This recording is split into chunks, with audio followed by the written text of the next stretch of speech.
The open road promises freedom, adventure, escape. But for some, that freedom ends in silence and blood. Welcome to Nightmare, True Horror. Tonight we're diving into 7 chilling stories from travelers who thought they were just passing through. Desolate highways, strange small towns, and strangers with dark intentions. These are the things they don't put on the map. These stories aren't urban legends. They're real accounts, submitted by those who made it out, and by families of those who didn't. Stick around until the end. Story number 7 is the kind of horror that doesn't need monsters to be terrifying. It's what happens when a badge, a road, and absolute power meet. Subscribe to Nightmare True Horror for more true terror. And remember, the scariest part of a road trip isn't what's ahead. It's what follows you. The sun had bled out over West Texas hours ago, leaving only the skeleton of Interstate 10 ahead of us. Endless asphalt, rattlesnake warnings, and the occasional carcass of a truck stop motel. My wife Mia gripped the steering wheel, her knuckles pale under the dashboard lights. We'd been driving 9 hours straight from Phoenix to Austin, lured by a cheaper flight for her mother's surgery. Now with the fuel light glowing and Mia's eyelids drooping, the flickering vacancy sign of the Desert's End motel felt like divine intervention. 30 more miles to the next town, I said, squinting at the GPS. This might be our only shot. Mia hesitated. The motel crouched low against the scrubland, its neon sign buzzing like a dying insect. 8 identical doors faced the parking lot, their paint peeling like sunburnt skin. Room 3's window glowed faintly. The only other guest. Well, lock the door, I added. Keep the gun in the nightstand. She relented. 10:14 p.m. The office smelled of microwaved meat and mildew. A ceiling fan churned the air, doing nothing to disperse the heat. Behind the counter, a man in a stained Stetson thumbed through a Field and Stream magazine. His name tag read Dwayne. Cash only. Dwayne said without looking up. Room 6 free? I slid 2 20s across the counter. His fingers were oddly delicate for a man his size, the nails chewed to red crescents. Quiet night? I asked. Always is. He dropped a brass key into my palm. Actual metal, not a key card. Checkout's at 10. AC works if you kick it. 10:27 p.m. Room 6 door stuck on the first shove. The overhead light revealed nicotine yellow walls, and a quilt that might have been floral before the 90s. Mia immediately checked the bathroom. No cameras, she announced. Her standard motel ritual. No cameras, she announced. Her standard motel ritual. I tossed our bags onto the bed, dislodging a throw pillow. Something clattered to the floor. A disposable camera, the cheap plastic kind from drugstores. Gross, Mia said. Previous guest must pay? I pressed the rewind button. The camera word still has film. Don't. She caught my wrist. Invasion of privacy. But curiosity had already hooked me. The first flash illuminated her scowl. Click. A dusty dresser. Click. The bathroom mirror. A blur of movement too quick to parse. Click. The bed. Click. The bed again. But now with someone on it. Every muscle in my body seized up. It was a woman, our age. Duct tape over her mouth. Wrists bound to the headboard with extension cords. Her eyes bulged at something out of frame. The quilt beneath her was the same one now crumpled at our feet. 10:44 p.m. we called 911. No signal. Tried the room phone. Dead. The parking lot stretched empty except for our Prius and a rusted Bronco near room 3. Dwayne's office had gone dark. We're leaving, Mia said, stuffing clothes into her bag. Now. The engine wouldn't turn over. Not even a click. You filled up in El Paso, I hissed. She jiggled the keys, frantic. I did. It was half a tank. Headlights swept across the lot. The Bronco rumbled to life. Room 3's leaving, I said. Flag them down. Mia froze.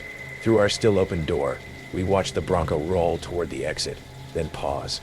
For 10 heartbeats, it idled beneath the buzzing vacancy sign. Brake lights flared once, twice, like a coded message. Then it reversed, backing into the shadow between rooms 1 and 2. Engine off. 11:03 p.m. The first knock came as Mia peered through the curtains. Good Wayne, I muttered. His Stetson bobbed in the peephole's fisheye lens. I don't need anything, he called. Heard your car trouble. Mia's hand flew to her mouth, stifling a whimper. Behind Dwayne, Barely visible in the weak moonlight, stood the Bronco's driver, a wiry man in a denim jacket. His right hand rested on something holstered at his hip. "We're fine," I said too loud. "Tripped the anti-theft. Ah, it's coming." Dwayne's shadow lingered. "Sure now?" "Positive." Footsteps receded. A car door creaked open, then shut.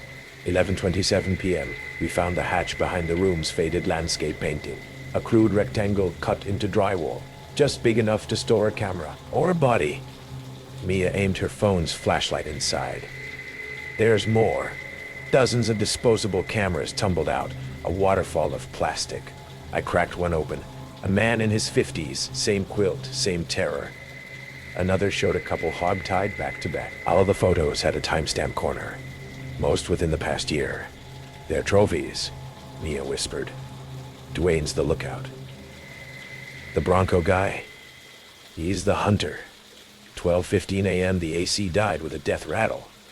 Sweat glued my shirt to the small of my back. We barricaded the door with the dresser, but every creak of the parking lot gravel sounded like footsteps. Mia pressed her ear to the wall shared with room 5. Then next door, 2 voices, a drill whined, then laughter. 12:49 and they came through the ceiling. The first boot shattered the drop tile above the bathroom, spraying plaster.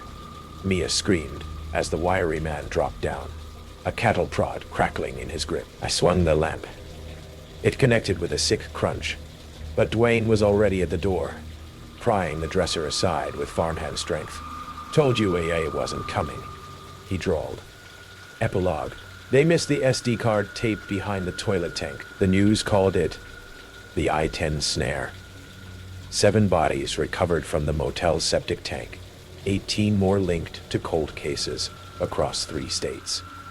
Dwayne took a plea deal. The hunter, identified as Roy Dean Whitaker, hung himself in his cell. Mia left me last month. Says she can't sleep unless all the lights are on. Sometimes I drive past the desert's end, now boarded up and spray painted with warnings. The vacancy sign still flickers on stormy nights, and if you park close enough, you can hear the faint whir of a camera rewinding in the dark. I should have listened to the old man at the gas station. "Stick to the interstate," he'd warned, his leathery hand tapping my West Virginia road map. "These back roads ain't for tourists," but after 4 days of driving through identical stretches of I-64, the hand-painted sign promising a scenic mountain byway seemed like a gift from the road trip gods. It was early October. The Appalachian Mountains wore their autumn colors like a proud quilt. Crimson maples, golden oaks, the occasional evergreen threading it all together. I was 3 months out from my divorce, halfway through a solo cross-country drive meant to clear my head. My Subaru's trunk held camping gear, a cooler of supplies, and the half-finished manuscript of the novel I'd quit my teaching job to write. Freedom felt good, even as the clouds gathered over the mountains ahead. The byway started innocently enough, a narrow but paved 2-lane road winding alongside a rocky creek. No guardrails, but the drop-offs weren't severe. My dashboard GPS showed the route, as an unmarked gray line would eventually reconnect with Highway 219 near Summersville.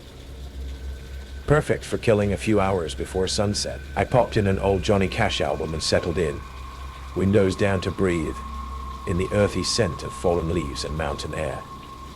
For the first hour, I passed only 2 vehicles, a mail truck and an ancient pickup with more rust than paint. The driver of the pickup stared a beat too long as we passed each other, his gaze following me in my rearview mirror until the road curved. 3 miles later, the pavement ended.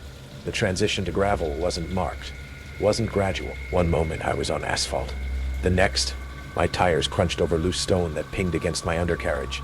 I slowed to 15 miles per hour, debating whether to turn around. The GPS still showed the road connecting through, but the estimated arrival time had jumped by 40 minutes. Just a country road, I reassured myself. Probably saves the county on maintenance. The radio signal faded to static. I switched it off, suddenly aware of how the forest had thickened. Sunlight filtered through the canopy in dappled patterns, but the trees pressed close to the road's shoulder, branches occasionally scraping my roof. I hadn't seen a mile marker or street sign for some time. When the gravel narrowed to a single lane, red flags began waving in my mind. This wasn't a byway. It was barely a service road. My GPS screen flickered, then displayed the dreaded signal lost message before going dark. Great. I reached for my phone. No service as expected in these mountains. I should have turned around. I know that now. Instead, I pressed on, reasoning that it would be quicker to continue than backtrack. The road dropped steeply into a hollow where afternoon shadows already painted everything in premature twilight. Here, the creek ran alongside again, swollen from recent rain, churning over moss-covered boulders. The sound would have been soothing under different circumstances. A rotting wooden bridge spanned a narrow section of the creek. No weight limit posted. No reflectors. Just weathered planks that creaked beneath my tires as I inched across, knuckles white on the steering wheel. On the other side, the road deteriorated further. Now just twin ruts with grass growing between them. I was committed now, unable to turn around without backing up several hundred feet. The forest closed in tighter, branches scraping against my windows like desperate fingers. The first sign of human presence was a handmade warning nailed to a tree. Private property. Turn back. The lettering was crude but clear, the paint still relatively fresh. I slowed further, uneasy. No houses were visible, no driveways. Who owned this wilderness? And why mark it here, on what had been presented as a public byway? Around the next bend, I got my answer. The hollow opened into a small clearing where 3 rusted trailers formed a rough semicircle. Between them stood what could only be described as a backwoods chemical lab. Plastic barrels, propane tanks, coiled copper tubing, and blue tarps stretched overhead. Not moonshine, something more modern, more profitable. I'd seen enough documentaries to recognize a methamphetamine operation. I hit the brakes too hard. Gravel sprayed. The noise echoed through the clearing. A man emerged from behind the nearest trailer, tall, painfully thin, wearing a sleeveless shirt despite the autumn chill. His forearms were a canvas of faded tattoos. He squinted at my car, then turned and shouted something I couldn't make out. 2 more men appeared, one carrying what looked like a shotgun. I threw the car into reverse, tires spinning on loose gravel. Through my windshield, I watched their expressions shift from surprise to anger to purpose. The first man pointed directly at me, his mouth forming words I could read even at this distance. Get him. My reverse driving skills failed me. The Subaru's back tires slipped off the narrow track and into a drainage ditch. The engine revved uselessly as I tried to rock free. Panic surged through my chest, a physical sensation like being crushed. The men were moving now.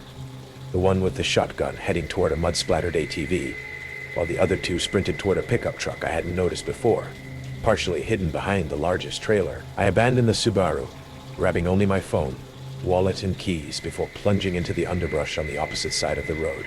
The forest floor was treacherous, slick with decomposing leaves, studded with half-hidden rocks and fallen branches. I stumbled forward, guided only by the instinct to put distance between myself and the clearing. Behind me, engines roared to life. The ATV's high-pitched whine cut through the forest like a chainsaw. "Check the road both ways," someone shouted. "Check the road both ways. You can't have gone far." I ducked behind the massive trunk of a fallen oak, chest heaving. My jeans were already torn at the knee, blood seeping through from a gash I didn't remember getting. The pickup's engine revved as it tore up the road in the direction I'd come from. The ATV's sound was harder to track. It seemed to be circling, perhaps looking for signs of where I'd entered the woods. "His plates are Pennsylvania." A different voice, closer than I expected. Fucking tourist. Probably already called the cops. Couldn't. But they had no way of knowing that. Their paranoia was my problem now. I crept deeper into the forest, trying to move perpendicular to the road. The terrain sloped downward toward what I hoped was the creek. Water meant a path to follow, possibly to civilization. The ATV's engine cut suddenly, replaced by the sound of boots on gravel. Tire tracks go off here. Must have run into the woods. I froze, then slowly crouched lower behind a stand of rhododendron. 40 feet away, through gaps in the vegetation, I could see the man with the shotgun scanning the forest edge. His face was young, early 20s at most, with the hollow-cheeked look of someone who used what he cooked. "Should we go in after him?" he called to someone out of my view. "Nah. Merrill's bringing the dogs. Let them track him down. Dogs." The word sent ice through my veins.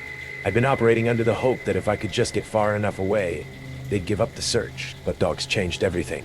I moved faster now, no longer concerned with silence. Speed was my only advantage.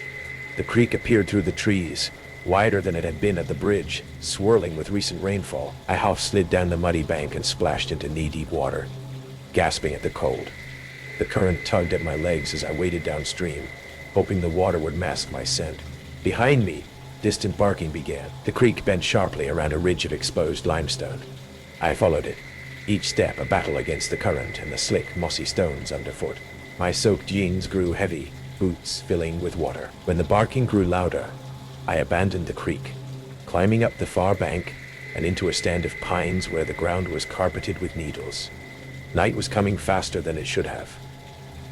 The cloud cover had thickened, and in these deep hollows, twilight arrived early. I needed shelter, or at least a defensive position. The ridge continued upward, and I followed it, using tree trunks to pull myself up the steepening slope. The dogs sounded closer. At least two distinct voices, one deep and baying, the other higher and more frantic. I pictured coonhounds, bred for tracking through these mountains for generations. My scent trail would be like a highway to them, even through the creek. At the crest of the ridge, I found what I was looking for. A jumble of boulders, some as large as cars, piled against the hillside. Between two of the largest was a gap just wide enough for a person. I squeezed through into a natural rock shelter, a shallow cave formed by the leaning boulders. From here, I could see down into the hollow I'd fled, though the growing darkness obscured details. Pinpricks of light appeared below, flashlights moving erratically through the trees as they followed the dogs. 3 beams, maybe 4. The barking had changed tenor, becoming more urgent. They'd found where I'd entered the creek. I pressed myself deeper into the crevice, willing my breathing to slow. My phone still showed no signal, its screen an accusatory reminder of my isolation. The temperature was dropping rapidly as darkness claimed the forest. In wet clothes, hypothermia wasn't just possible, it was inevitable if I spent the night exposed. A shout echoed up from below. He went in the water, followed by splashing. Flashlight beams swept the creek banks. One dog's excited barking suggested it had found where I'd exited the water. I estimated I had minutes before they tracked me to the ridge. The rock shelter contained scattered leaves, pine cones, animal droppings, and something artificial. My hand closed around cold metal in the darkness, a hunting knife in a leather sheath left behind by some previous visitor to this hidden place. I unsheathed it, testing the edge with my thumb. Still sharp. I'm not a violent person. Before that day, I'd never considered using a weapon against another human being, but crouched in that stone hollow, listening to men who would certainly hurt or kill me to protect their operation, I made calculations I'd never imagined making. How to hold the knife, where to strike if cornered, whether I could actually plunge a blade into another person's flesh. The dogs reached the base of the ridge. Their handlers shouted encouragement as they began to climb. "He's up there somewhere. Good boy, Ruger. Find him." I gripped the knife tighter, pressing myself into the shadows of my stone refuge. The lead flashlight beam swept within 20 feet of my position, illuminating the misty rain that had begun to fall. I could make out a silhouette now. The thin man from the trailer, carrying what looked like a pistol in his free hand. The dogs hesitated at a fork in the game trail, momentarily confused. One handler cursed, yanking his hound back toward the correct path. The delay bought me precious seconds to notice what I'd overlooked. The back of my shelter wasn't solid rock. A narrow gap led deeper into the boulder field. I squeezed through, scraping skin from my shoulders, emerging into a maze of stone passages. Without a light, navigation was nearly impossible, but I pressed forward on hands and knees, feeling my way through the labyrinth. Behind me, the dogs' barking reached a frenzied pitch as they discovered my rock shelter. He was here. Check inside. I crawled faster, ignoring the pain as sharp edges cut into my palms. The passage sloped downward, then opened suddenly onto empty space. I teetered on the edge of what felt like a drop-off, grabbing a rocky outcrop to stop my momentum. My foot dislodged a stone that clattered into darkness below. What was that? Over there. A flashlight beam swept the boulder field, but didn't reach my position. I edged sideways along the drop-off, finding a narrow ledge that led around the corner of a massive boulder. The ledge continued, gradually widening into a proper trail that descended the far side of the ridge. Away from my pursuers, rain fell harder now, drumming against the leaf litter and muting sounds. I moved as quickly as I dared down the slick path, using saplings and rock outcroppings for support. The knife remained clutched in my right hand, more talisman than weapon. At the base of the ridge, I found another creek, or perhaps the same one, having bent around the mountain. Through gaps in the clouds, a quarter moon provided just enough light to follow the waterway. I walked in the shallow edge for hours, changing direction whenever the terrain forced me to, but always trying to move away from the hollow with the trailers. Near dawn, I stumbled onto a gravel road, not the one I'd driven in on, but similar. Desperation overruled caution. I followed it, ready to dive into the underbrush at the first sign of pursuit. After 2 miles, the road widened, then connected to pavement. A green highway sign appeared, Summersville 12. A passing trucker picked me up an hour after sunrise. I told him I'd gotten lost hiking, my car broken down miles back. He didn't ask questions about my mud-caked clothes, or the knife I'd forgotten was still strapped to my belt. He dropped me at a truck stop where I called the police. What happened next was predictable. By the time state troopers reached the hollow, the trailers were gone, towed away. Tire tracks suggesting a hasty departure. They found my Subaru, ransacked but intact. The meth lab had been dismantled, but evidence remained. Professional operation, one trooper told me. Been cooking in these hills for years, moving whenever they get spotted. I gave statements, filed reports. They promised to investigate, but the tone suggested they'd heard this story before. Rural jurisdictions, limited resources, transient suspects. The case would go cold before it ever heated up. I bought a bus ticket east the next day. The novel remains unfinished. Sometimes I check West Virginia news sites, scanning for drug busts or bodies found in remote hollows. I've never seen anything that matches, but I know they're still out there. Cooking, watching, waiting for the next wrong turn. When people ask about my trip, I tell them the Appalachian autumn was beautiful. I don't mention the knife, which I kept, now locked in my desk drawer. I don't tell them how I sometimes wake gasping, thinking I hear the baying of hounds, or how I've mapped every possible escape route from my apartment, or that I'll never take a scenic byway again. I was always taught to never pick up hitchhikers, yet there I was, alone on a winding stretch of Highway 1, California's famous coastal route, ignoring that lifelong advice. Maybe it was boredom, maybe loneliness, but when I saw her standing there, thumb extended, eyes wide and desperate, golden sunlight streamed through low-hanging clouds. The Pacific Ocean stretching endlessly beside the road. Beautiful, serene, but isolated. My name's Matt Edwards. I'm a photographer from San Francisco. I've been working nonstop, so I decided on a spontaneous solo road trip down the coast. Just me, my camera, and miles of open road. Until now. She climbed in quickly, murmuring a soft thanks under her breath. She was about my age, late 20s, blonde hair tangled and damp from the ocean breeze. Her clothes were worn, jeans, faded hoodie, stained slightly at the cuffs. But what struck me most were her eyes, pale blue, wide with a restless energy. "Where are you headed?" I asked casually. "South," she replied shortly, glancing nervously at my phone, mounted on the dashboard. Her gaze lingered on it, making me uneasy. The car fell silent, only the hum of tires and distant cries of seagulls breaking the tension. I decided to fill the void. "I'm Matt, by the way," I offered, forcing friendliness. She hesitated, eyes darting briefly before replying, "Casey." A news alert flashed briefly on my phone screen, a snippet I barely caught mentioning an escaped inmate from a prison upstate. Casey stiffened visibly, shifting uneasily. I noticed but said nothing. "Traveling long?" I asked gently. She nodded, eyes fixed straight ahead. "Couple days." "Alone?" She hesitated slightly. "Wasn't supposed to be." Before I could press further, another alert popped up, this one lingering on the screen. Casey's eyes flickered toward it, panic briefly visible. My stomach tightened. "You all right?" I asked cautiously. She nodded sharply, hands clenched tightly in her lap. "Fine," she snapped, voice brittle. Her tone warned me clearly. No more questions. Darkness fell swiftly, the road narrowing into tight, blind curves. Fog curled around the car, turning the headlights into blurry yellow halos. The ocean roared, a constant, restless presence just beyond the cliffs. I stole another glance at Casey. She stared out the window, lips moving silently, as if rehearsing a story she hadn't yet told. My unease grew. I shifted nervously, heart pounding. Another alert flashed, this one clearer. Warning. Escaped inmate considered extremely dangerous. Female, mid-20s, blonde hair, last seen on foot along Highway 1. Avoid hitchhikers. My breath caught painfully. Casey noticed my reaction instantly, turning sharply. Something wrong? She demanded. Nothing. I lied quickly, trying to sound calm. Her eyes narrowed suspiciously.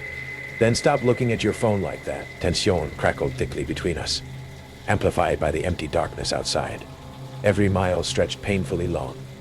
Casey's agitation grew more evident, fingers tapping rapidly, breathing shallow and rapid. Suddenly, she reached toward her backpack, pulling out something metallic. My pulse spiked violently, body stiffening defensively. She caught my reaction, hesitated briefly, then slowly withdrew her hand. It held nothing but a battered metal water bottle. Relax, she whispered coldly. I'm thirsty. But the way she stared at me over the bottle made my blood run cold. Eyes darkening, expression unreadable, dangerous. My mind raced. Should I stop the car? Try to get help? What if she had a weapon hidden elsewhere? Every option felt impossibly risky.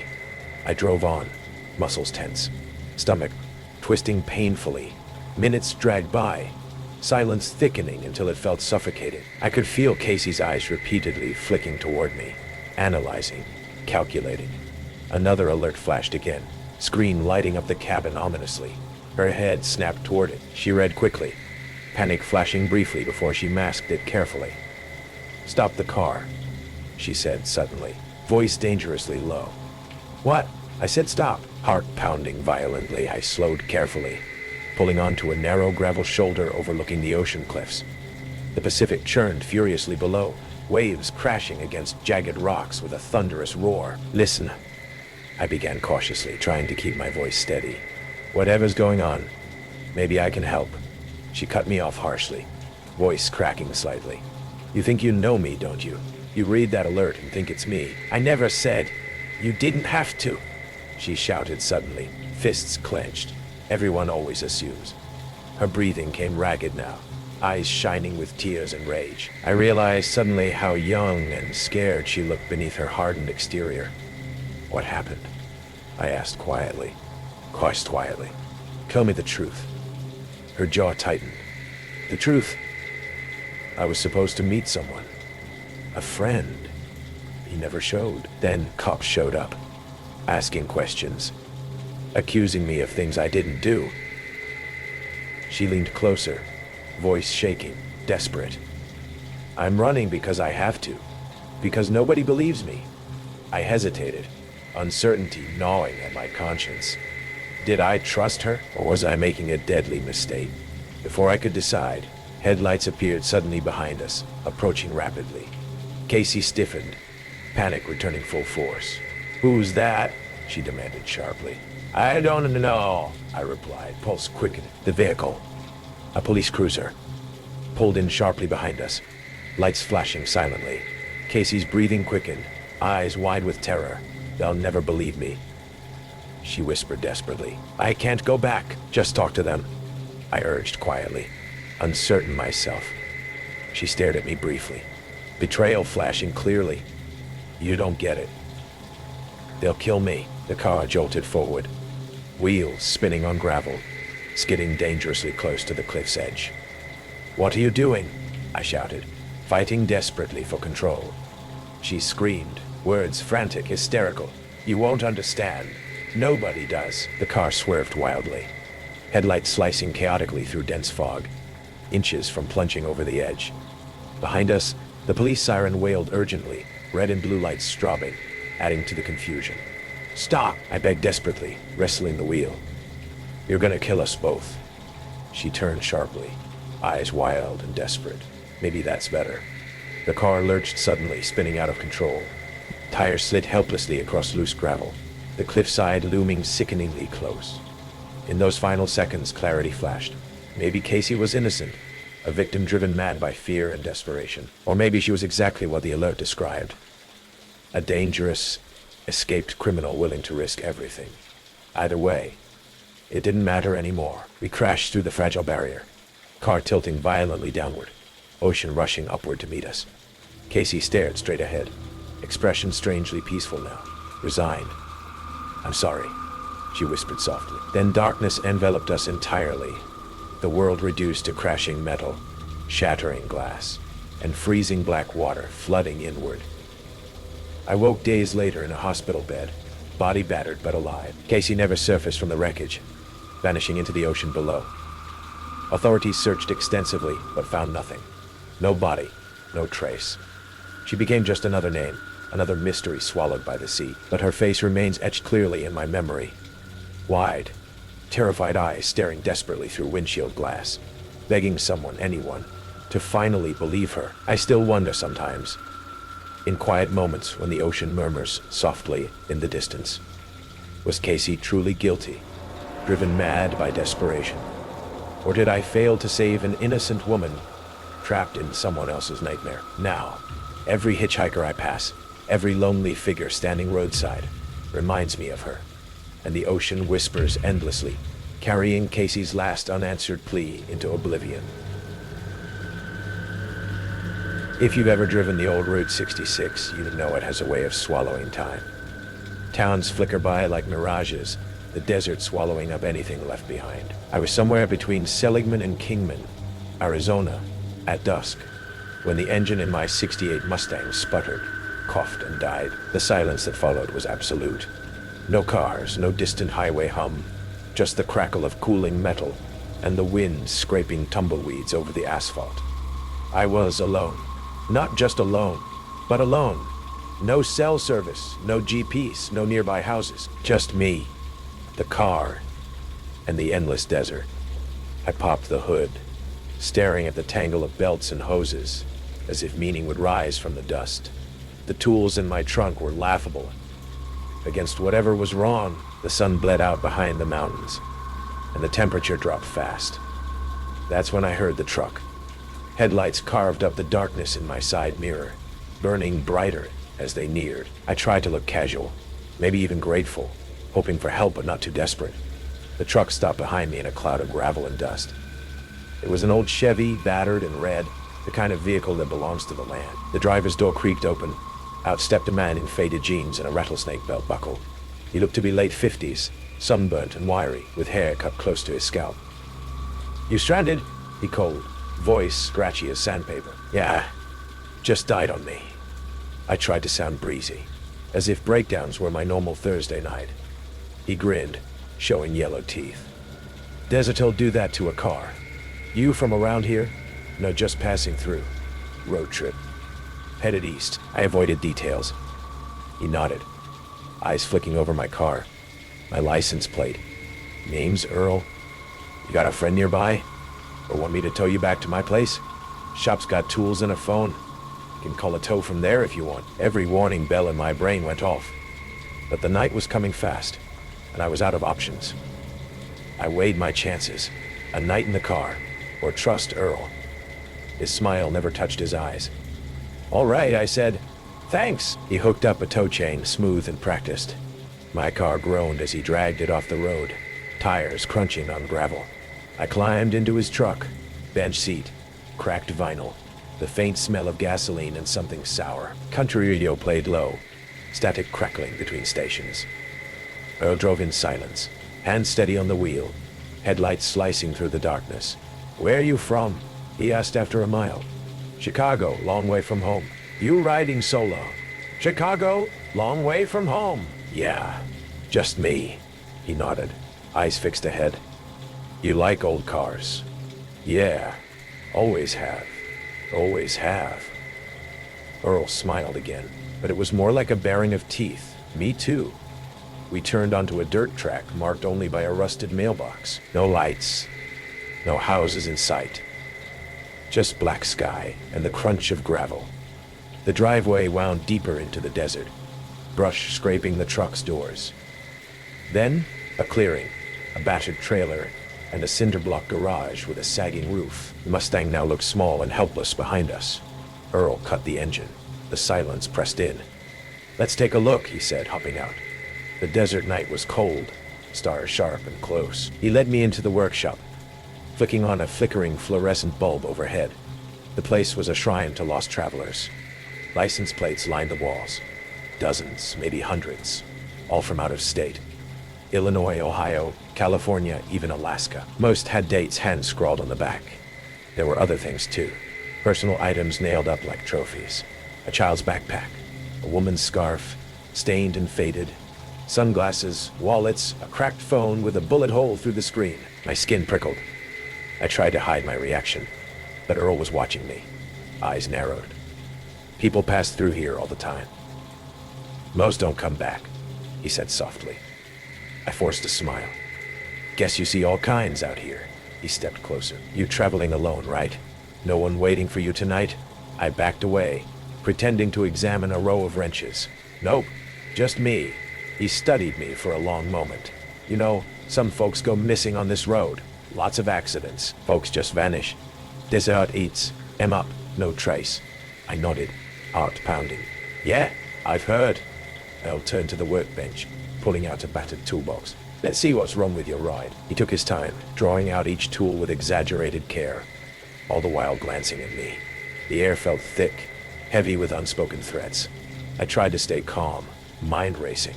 My phone was useless. No bars. If I ran, where would I go? There were no lights for miles. No highway hum. Just the desert night and the man between me and the road. He leaned over the table, hands gripping a wrench.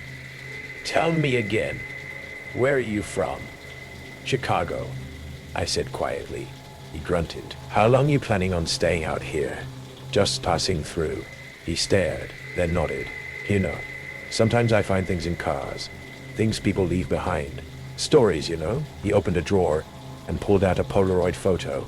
Someone, bound and terrified, mouth taped shut. The background was this very workshop.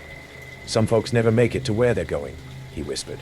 I felt my throat close up. I forced my face blank, praying he couldn't see the terror in my eyes. Earl set down the wrench, picked up a crowbar. You look nervous. I should call my family. Let them know I'm okay. He smiled, slow and cold. Phone's in the house. Come on. I backed toward the workshop door. Actually, I'll wait outside. Need some air. He stepped between me and the door. Don't be rude. I'm just trying to help. My heart hammered. My heart hammered heavy socket wrench on the table. I gripped it tight, hiding it behind my leg. Earl's eyes shifted, calculating. You know, most people are grateful for a little help. I nodded, inching sideways. That's when headlights flashed through the window. Another car, rolling slowly down the gravel drive. Earl's face twisted. He muttered a curse, dropping the crowbar. You stay put, he snapped, storming outside. I ran, the back door, into the cold desert night, stumbling through brush behind the garage. I crouched low, heart pounding, listening to voices. Earl and someone else, arguing.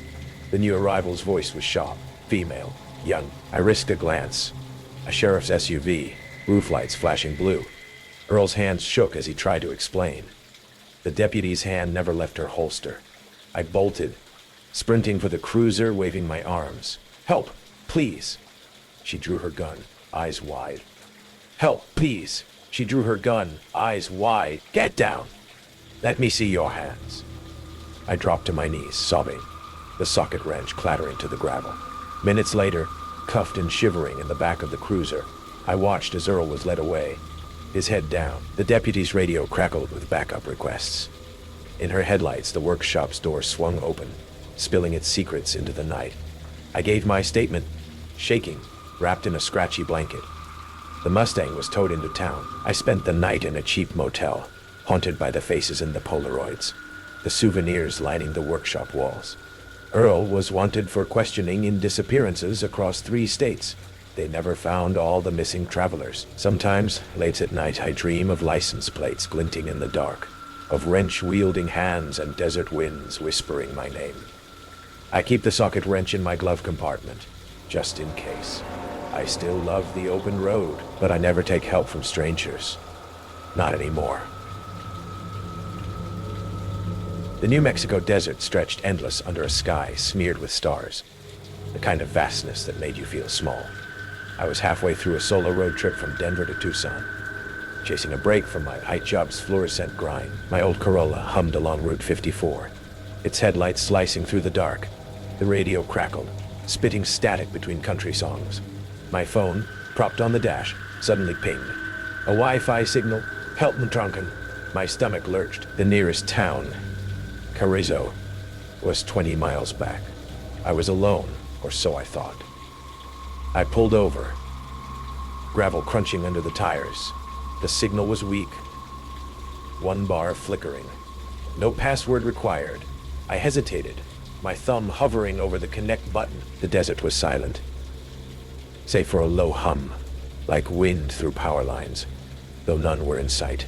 My headlights caught a glint, a rusted pickup parked off the road, half hidden by mesquite. Its tailgate was down, a tarp bunched in the bed. I killed the engine, the hum growing louder, now a pulse in my chest. My phone vibrated, a text from an unknown number. Don't ignore me. My breath hitched. I hadn't shared my location with anyone. I texted my buddy Nate, a mechanic who'd mapped this route for me. Weird Wi-Fi signal out here. Creepy, no signal to send. The pickup's tarp shifted, though the air was still. I grabbed my flashlight, its beam shaky, and stepped out. The desert smelled of sage and something sharp, like copper. The pickup was empty, but scratches marred its bed, deep and frantic, like nails clawing metal. My phone pinged again. Another text. Look closer. Attached was a photo. I'm standing by my car, taken seconds ago from behind the pickup. My knees buckled. I spun, flashlight sweeping the dark. Nothing but scrub and shadows. The hum sharpened, now a whine, like a drill in the distance. I stumbled back to my car, locking the doors. My phone's Wi-Fi was still connected to Help Me trunk. A new email loaded, no sender. Subject, you're here. A video file. My hands shook as I pressed play. The footage was grainy, showing my Corolla from above, my silhouette in the driver's seat, oblivious. The camera panned to the pickup, zooming in on the tarp. A hand reached out, pale and trembling, before the video cut to black. A voice whispered, "Help me." My heart pounded. The tarp was still now, but the scratches gleamed wet in my flashlight's glow. A thud hit my trunk. I yelped, dropping the phone. The rear view mirror showed nothing but darkness. The hum was deafening, vibrating my teeth.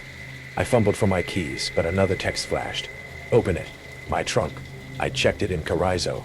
Spare tire, jumper cables, nothing else. Now, the car felt wrong, heavier. I grabbed the tire iron, my palms slick, and crept to the rear. The desert was too quiet, the hum gone, replaced by a faint scratching, like fingers on metal, coming from inside the trunk. My phone buzzed. A photo. A woman, gagged, bound, curled in a car trunk. My car, taken tonight. I froze, tire iron raised. Headlights flared in the distance, a vehicle approaching slow. Nate's Jeep? He'd said he might meet me in Alamogordo, but this was too soon. The vehicle, a black SU, stopped 50 yards off, its lights blinding. The scratching stopped. My phone lit up. Untitled subject. Don't tell. Another video. The woman in the trunk, her eyes wide, a knife pressed to her throat. The same voice. Stay quiet, Ben. My name. The SUV's door opened. A silhouette stepping out. Tall, hooded, holding something long, like a rifle. The pickup's tarp twitched again, a low moan escaping. I ducked behind my car, heart slamming against my ribs. The silhouette moved toward the pickup. Deliberate. Boots crunching. My phone vibrated. A text. She's mine. The woman's face flashed in my mind. Someone's sister. Someone's friend. Nate's voice echoed. His warning about desert drifters.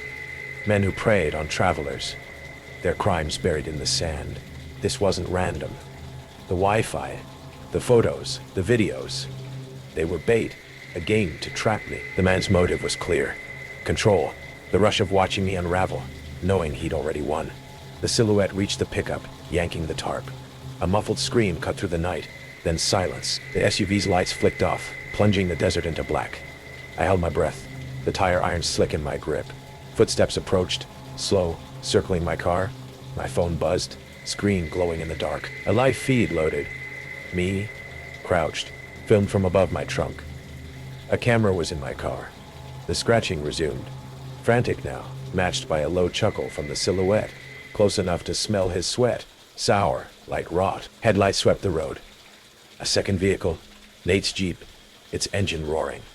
The silhouette froze, then bolted for the SUV, tires spitting gravel as it peeled out. Nate skidded to a stop, shouting my name. I popped the trunk, hands shaking. Empty, but the liner was torn, scratches fresh, blood smeared in the seams. The woman was gone, taken. Nate called 911, his voice steady as he described the SUV. Rangers found the pickup abandoned, its bed stained with blood. A burner phone broadcasting the "she helped me" signal. Signal. The cops traced the emails to a ghost account, the videos to a drifter named Caleb Voss, a loner with a history of stalking truck stops. His obsession was power, luring drivers with false cries for help, filming their panic for his collection. They found the woman, alive but broken, in a shack 10 miles off. Voss vanished, his SUV spotted in Nevada weeks later. I sold my car, quit road trips. Nate checks on me, but I flinch at every ping. Sleep with a bat by my bed, the scratching echoing in my dreams. Last night, my new phone picked up a Wi-Fi signal. Help me, Trump, whoa. A photo downloaded. Me, in my apartment, staring at the screen. The road wound deeper into mountains that felt older and more watchful than they had any right to be. My GPS had died an hour ago, and the winding state highway signs for Ashton Gap seemed more like suggestions than actual directions. Just me, Mark, my aging sedan sputtering ominously, and miles of dense, silent forest pressing in on either side. Then, the inevitable cough, sputter, and coast to silence. Stranded after a mile of sweaty hiking around a sharp bend, the trees reluctantly opened onto Ashton Gap. It wasn't much. A cluster of weathered buildings huddled in a narrow valley. General store, gas station with pumps that looked like museum pieces, a squat brick post office, and a diner called the Mountain View. Its sign faded, one letter hanging precariously. Quaint, maybe, but quiet. Too quiet. No cars moving, no people on the sidewalks. Just a feeling of stillness, like a held breath. The bell above the diner door announced my arrival with a jarring clang. Every head inside snapped towards me. Conversation, a low murmur just moments before, ceased instantly. Utter silence, thick and heavy, descended. Maybe half a dozen locals. Farmers, loggers by the look of them. Nursing coffee at the counter, or booths. All stopped mid-motion, forks halfway to mouths, eyes fixed on me. Not curious eyes, flat, assessing, unwelcoming eyes. It felt like walking into a photograph you weren't supposed to be in. I took a seat at the counter, the vinyl cool beneath my suddenly clammy hands. The air smelled of stale coffee and bacon grease. Minutes stretched into an eternity of silence, broken only by the hum of an old refrigerator. Finally, a young woman, maybe late teens, early 20s, emerged from the kitchen, wiping her hands on her apron. She wouldn't meet my gaze directly, keeping her eyes fixed somewhere over my shoulder as she approached. "Coffee?" she asked, her voice barely above a whisper. "Please," I said, trying for a friendly smile that felt brittle. "And maybe some directions?" My car gave out up the road. She poured the coffee, her hand trembling almost imperceptibly. As she set the mug down, she leaned in close enough for me to smell the faint scent of bleach and fear clinging to her uniform. Her lips brushed my ear. "Get gas, get food, get out," she whispered, so low I almost didn't catch it. Her eyes flickered towards the silent patrons, then back to the counter. "Don't stay here after dark." Before I could respond, she straightened up, grabbed the coffee pot, and retreated towards the kitchen, resuming her study of the empty space above my head. The silence pressed back in, heavier now, charged with her warning. The locals hadn't moved, their stares unwavering. I drank the bitter coffee, the warning echoing in my ears. Don't stay here after dark. The mechanic at the adjacent gas station was a taciturn old man who seemed carved from the mountain itself. He took an age looking under the hood, sucking his teeth. "Fuel pump," he declared finally. "Gotta order one. Might be here tomorrow. Might be the day after." He wouldn't meet my eyes either. "Tomorrow?" The waitress's whisper, felt like ice down my spine. I wandered the town's single street, feeling the weight of unseen eyes from behind curtained windows. No kids playing, no dogs barking, just that oppressive silence and the feeling of being watched, judged. I saw strange symbols, almost like brands, carved crudely into the doorframes of several houses, a jagged spiral. Local tradition? Or something else? The town sheriff, a big man with eyes as hard as creek stones, drove past slowly in his cruiser, giving me a long, deliberate look before turning the corner. Back at the diner for a quick, tense sandwich, the waitress avoided me, but as she cleared my plate, her fingers brushed mine, slipping a folded napkin into my palm. I opened it under the counter, scrawled hastily, "They watch outsiders. Leave before sunset. Avoid Ridge Road north of town." The mechanic confirmed it late afternoon. No parts today. Sunset was maybe 2 hours away. The air in town felt different now.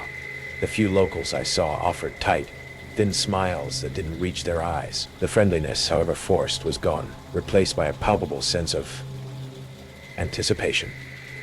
Forget the car. I grabbed my day pack, water bottle, and jacket from the back seat, ignoring the mechanic's questioning grunt. Ridge Road led north, the logical way out towards the next town on the map. Avoid Ridge Road. That meant the woods.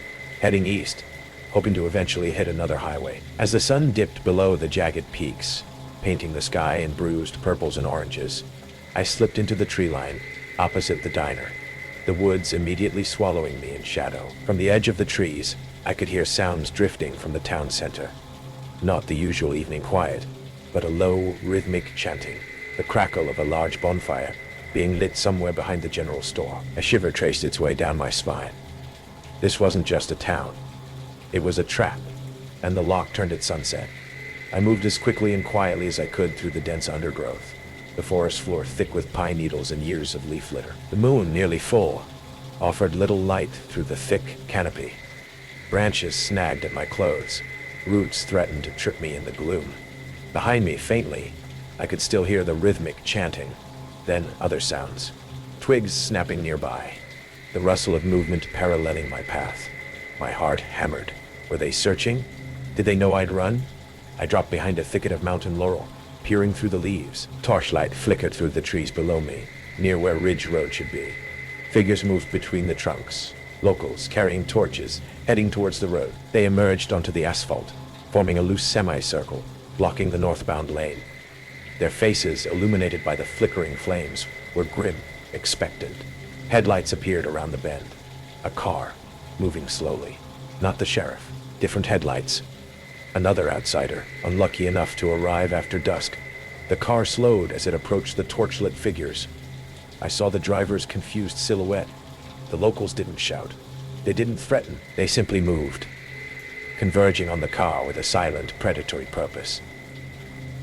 The car door was pulled open. I couldn't see clearly, just struggling shapes. A muffled cry quickly stifled. They dragged the driver out, away from the car, across the road, and into the woods on the other side. The side I was supposed to avoid. The sounds were indistinct, swallowed by the trees, but the implication hung heavy and horrifying in the night air. No violence I could see, but a chilling sense of ritual, of disposal. They weren't just robbing people. They were cleansing their valley. I didn't breathe until the torchlight receded back towards town, leaving the abandoned car silent on Ridge Road under the pale moonlight. The waitress, her warning. She'd saved my life. I ran through the dark woods, fueled by terror, navigating by instinct in the faint moonlight, not stopping until the trees began to thin, and I saw the blessed, distant glow of highway lights. I stumbled out onto the shoulder miles north of Ashton Gap, waving down the first pair of headlights I saw. The state troopers in the next county listened patiently, wrote down my statement. Ashton Gap, yeah, they knew it. Quiet place, kept to themselves. Insular. Never any trouble reported, not officially. No proof of my story, of course. Just the word of a terrified outsider. I got my car back eventually, towed to a garage outside the valley. I still drive those mountain roads sometimes, but never near Ashton Gap. And sometimes, when I stop in a small, quiet town, and the conversations hush when I walk in. I feel that same cold dread. I see the waitress's frightened eyes, hear her whisper, and I know to get out before dark. Because some places hold on to their secrets, and they don't like outsiders stumbling upon them. The Georgia heat pressed against my car windows like a living thing, thick and insistent. I've been driving for nearly 6 hours on my solo road trip from New York to Miami. My sedan's AC fighting a losing battle against the late July humidity. Endless pine forests flank the narrow 2-lane highway, occasionally giving way to small towns with names like Mercy and Redemption. The kind of towns you'd miss if you blinked. I was making good time. My GPS showed another 4 hours to Savannah, where I'd planned to spend the night at a quaint bed and breakfast near the historic district. Just me, my camera, and a week of freedom before starting my new job as a photojournalist for the Miami Herald. After 3 years at a soul-crushing corporate photography gig in Manhattan, this road trip was my victory lap. A road sign appeared through the shimmer of heat. "Welcome to Calhoun Springs, Pop, 1842. Below it, a smaller sign warned. Speed strictly enforced. I tapped my brakes, easing down from 65 to the posted 45. I'd read about these notorious speed traps on travel forums. Small southern towns where traffic tickets functioned as an unofficial tax on out-of-state drivers. The town materialized slowly. A gas station with ancient pumps. A diner with a buzzing neon sign. A Baptist church whose white steeple cut sharply against the blue sky. Few people moved on the streets, as if the heat had driven everyone indoors. I maintained exactly 45 miles per hour. Hands at 10 and 2. In my rearview mirror, a police cruiser appeared, seemingly from nowhere. It lingered a few car lengths back, following but not overtaking. Standard intimidation tactic. I checked my speed again. 44. The cruiser's presence made my skin prickle, despite knowing I was doing nothing wrong. The blue lights flashed, just as I passed a "Thank you for visiting Calhoun Springs" sign. I pulled onto the gravel shoulder, heart suddenly hammering despite my clean conscience. The highway stretched emptily in both directions. No witnesses, no passing cars. Just me, the cruiser, and miles of pine forest. I turned off the radio, rolled down my window, and placed my hands where they would be visible on the steering wheel. The officer took his time. I counted 30 seconds before his door opened. Another 15 as his boots crunched on gravel toward my window. He was tall and broad-shouldered, with a military-style buzz cut beneath his campaign hat. His sunglasses reflected my own nervous expression back at me. License and registration. No greeting, no explanation for the stop. I kept my movements slow and deliberate, reaching for my glove compartment. "May I ask why I'm being pulled over, officer?" He removed his sunglasses, revealing eyes the pale blue of winter ice. "You crossed the center line back there? Twice." His nameplate reads Slater. "I'm sorry, but I don't think I did." The words escaped before I could stop them. A smile flickered across his face. There and gone like summer lightning. "Are you calling me a liar, ma'am?" "No, sir. Of course not." I handed over my documents, noting how his fingers lingered against mine during the exchange. Officer Slater studied my license, then looked at me with renewed interest. "New York, huh? Long way from home." "Yes, sir. I'm moving to Miami." He leaned down further, resting his forearm on my window frame, bringing with him the scent of aftershave and something metallic. His proximity made my chest tighten. "Moving all by yourself? Pretty young woman like you?" I swallowed hard. "Yes, sir. Anyone expecting you tonight? Someone waiting at your next stop?" The question hung in the air, inappropriate and probing. I thought of my friend Rachel, who was tracking my location through my phone, but she was 1,000 miles away in New York. "My boyfriend is meeting me in Savannah." I lied, voice steady. "He's a federal agent, probably wondering why I'm running late already." Slater's expression didn't change, but something shifted in his eyes. Calculation, perhaps. "Federal agent, huh? What branch?" "FBI." The lie grew bolder, fueled by the adrenaline coursing through me. He straightened, tapping my license against his palm. "I'll be right back." I watched in my side mirror as he returned to his cruiser. My hands trembled slightly as I reached for my phone. No service. Just my luck. Caught in a dead zone. I quickly texted Rachel anyway, hoping it might send when I hit a pocket of coverage. Pulled over outside Calhoun Springs, GA. "Officer Slater." Something feels wrong. The message remained undelivered. 5 long minutes passed before Slater returned, now without his sunglasses or hat. He looked younger somehow, almost boyish, but his eyes remained cold. "Step out of the vehicle, please." My mouth went dry.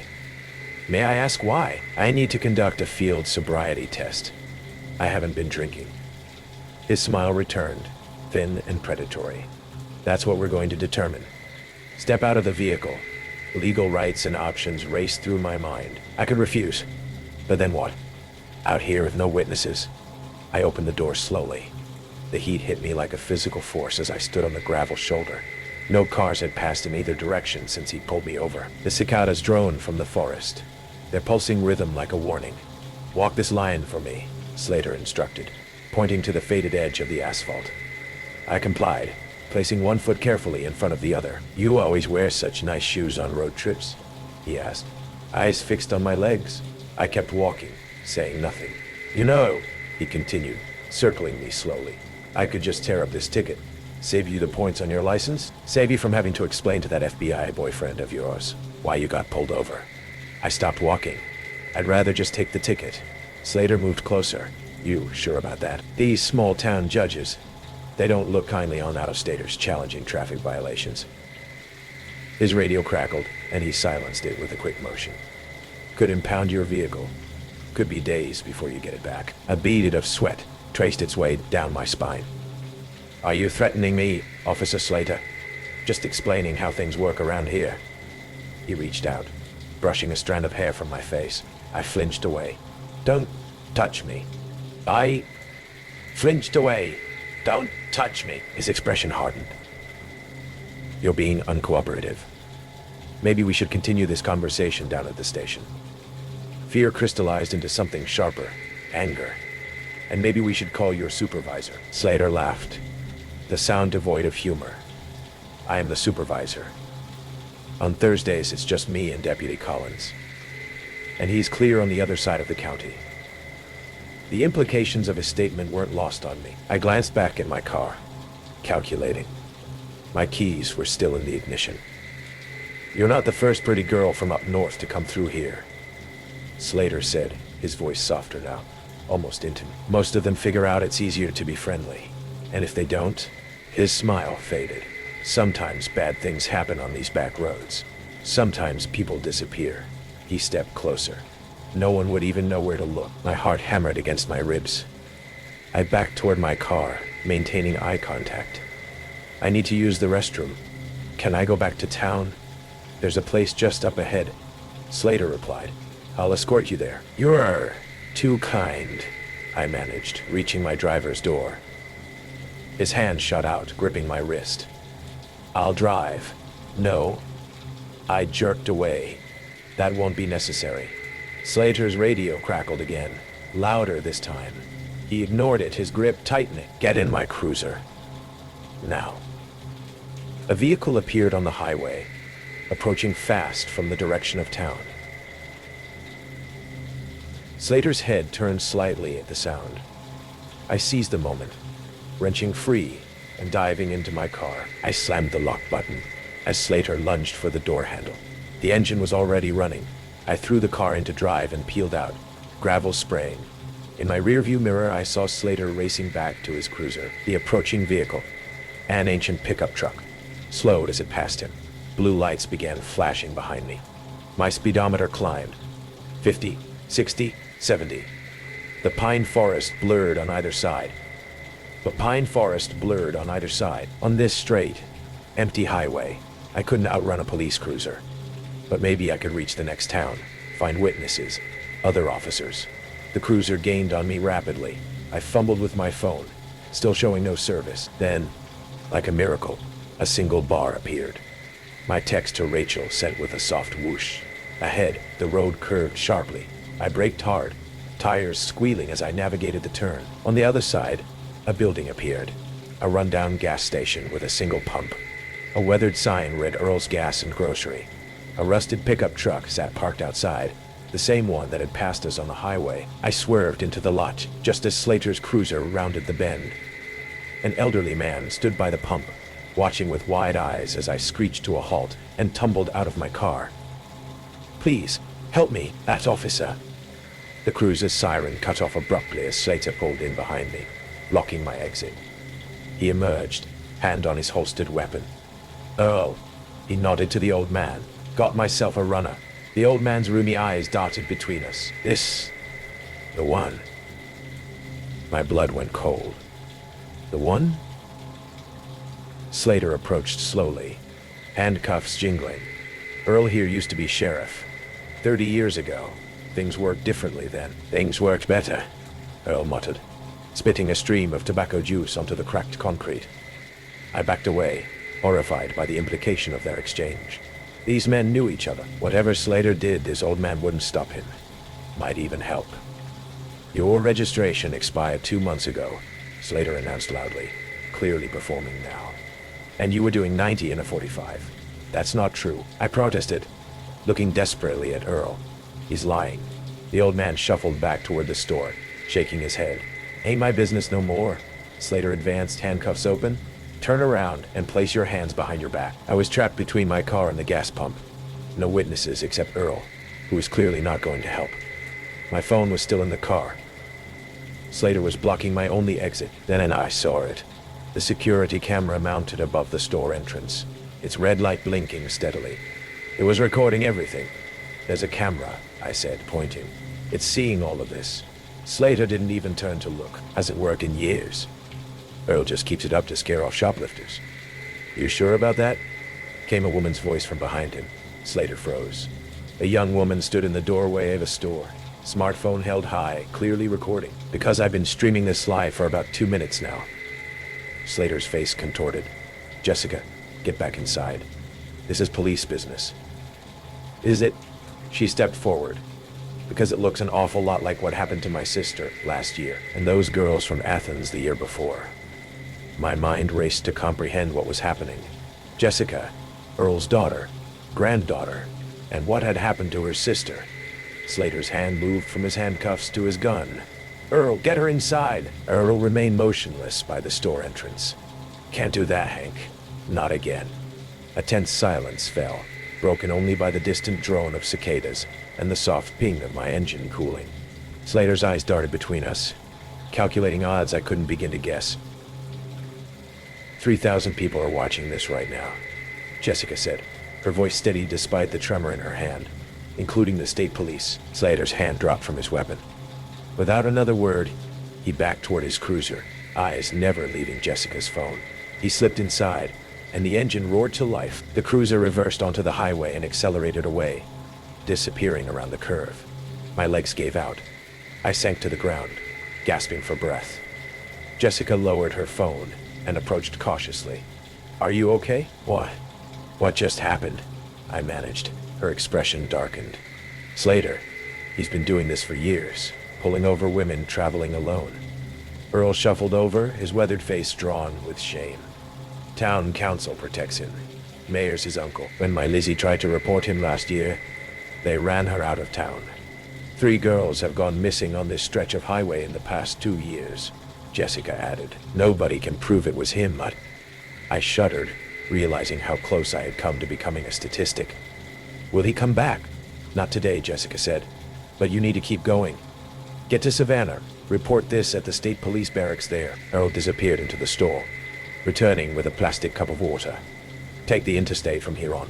Stay away from these back roads." As I prepared to leave, Jessica pressed a business card into my hand. "My cousin's a reporter in Atlanta. Call her when you're safe." I did call, once I reached Savannah. The story broke 3 weeks later. Multiple women coming forward with similar accounts of Officer Henry Slater's traffic stops. State investigators found trophies in his home. Driver's licenses, jewelry, photographs. They're still searching his property for bodies. Calhoun Springs disbanded its police force last month.